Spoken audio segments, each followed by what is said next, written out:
Hello everyone, क्या हाल चाल। Welcome to my channel.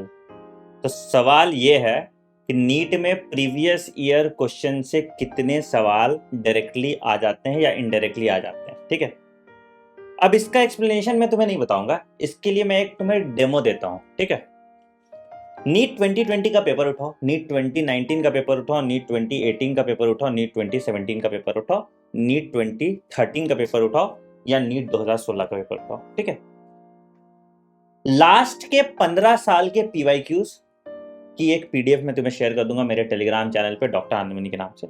उसमें टॉपिक वाइज दिया हुआ है। ठीक है, तो जिस टॉपिक का तुम्हें लगे क्वेश्चन है उसके पीवाईक्यू में देखना क्या उससे रिलेटेड क्वेश्चन आया है या नहीं आया है, और तुमको इसका जवाब मिल जाएगा।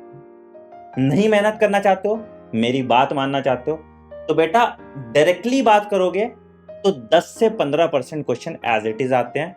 इनडायरेक्टली बात करोगे तो 75 to 80% क्वेश्चन सिमिलैरिटी, मतलब विद 85 to 90% सिमिलैरिटी के आ जाते हैं।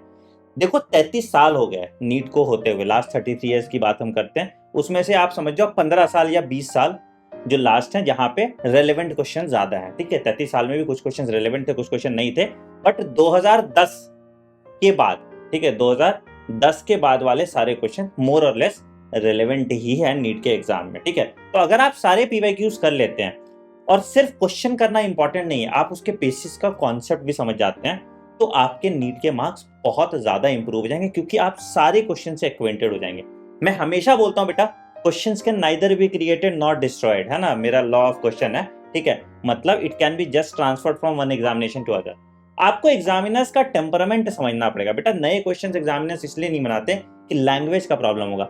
जब आप एक नेशन वाइड एग्जाम कंडक्ट करते हैं जहां पे 16 लाख बच्चे अपीयर कर रहे हैं, तो उसमें कंट्रोवर्शियल क्वेश्चन अगर 2-3 से ज्यादा हो गया तो आपकी बैंड बच जाएगी। तो एग्जामिनर भी इतना रिस्क नहीं लेते हैं और लगभग बहुत सारे ट्राइड एंड टेस्टेड क्वेश्चन डालते हैं, जो या तो एम्स में आया, नीट में आया, जिपमर में आया, कहीं ना कहीं इसकी टेस्टिंग ऑलरेडी हो गई है जो पुराने क्वेश्चंस मार्केट में है। अभी तुम मेरे टेस्ट सीरीज देखोगे तो तुम देख रहे हो सारे क्वेश्चंस करे कराए ही आपके आ रहे हैं। Same goes for physics and chemistry. अगर तुम नए क्वेश्चंस एग्जाम में सॉल्व करने लगे तो तुम्हारा पेपर टाइम पे खत्म नहीं होगा। अगर देखे दिखाए क्वेश्चन अगर आपके एग्जाम में नहीं आ रहे हैं तो आप अच्छा परफॉर्म नहीं करेंगे। ठीक है, लास्ट ईयर मैंने जो मॉक टेस्ट कराए थे या मैंने जो टेस्ट पेपर्स लिए थे उसमें 90 में से 84 क्वेश्चन एज इट इज आ गए थे एग्जाम। ठीक है, मोर और लेस सिमिलर, और ये कोई रॉकेट साइंस नहीं है। अगर आप 5000 क्वेश्चन सॉल्व करेंगे तो ऑटोमेटिकली ये रेशियो आप अटेन कर लेंगे।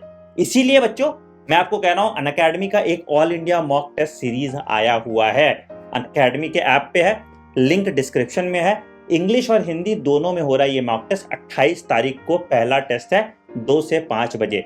यहाँ पे आपको रैंक एनालिसिस मिल रहा है, मतलब 3-4 लाख बच्चों में आपको रैंक पता चल जाएगा। दूसरा, आपको डाउट एनालिसिस मिल रहा है कि कौन से टॉपिक्स या की हाईलाइट जो मैं आपको बोलता हूं डाउट असेस करने के लिए, वो कहां पे आप करें। तीसरा, आपको पेपर इंग्लिश और हिंदी दोनों मीडियम में मिल रहा है, प्लस आपको video solution with detail analytics मिल रहा है। पेपर नए एनटीए पैटर्न के हिसाब से और बिल्कुल इजी पेपर मैंने आपको बनाया जैसे आपके नीट के एग्जाम में आ सकता है। तो आपका कॉन्फिडेंस बूस्ट होगा, आपको एग्जैक्ट स्कोर का पता चलेगा, आप गलतियां कहां कर रहे हैं वो आपको पता चलेगा। तो फटाफट इसमें इनरोल कर लीजिए अभी का अभी। वीडियो को खूब सारा लाइक कीजिएगा बच्चों, चैनल को सब्सक्राइब कर दीजिए, बेल आइकन दबा दीजिए ताकि आप कोई नोटिफिकेशन मिस ना करें, और कमेंट सेक्शन में जरूर अपनी जर्नी बताना मेरे साथ कि क्वेश्चन सॉल्व करने से कितना फायदा मिल रहा है। It will be a testimony to other students also. All the best guys, take care, bye bye.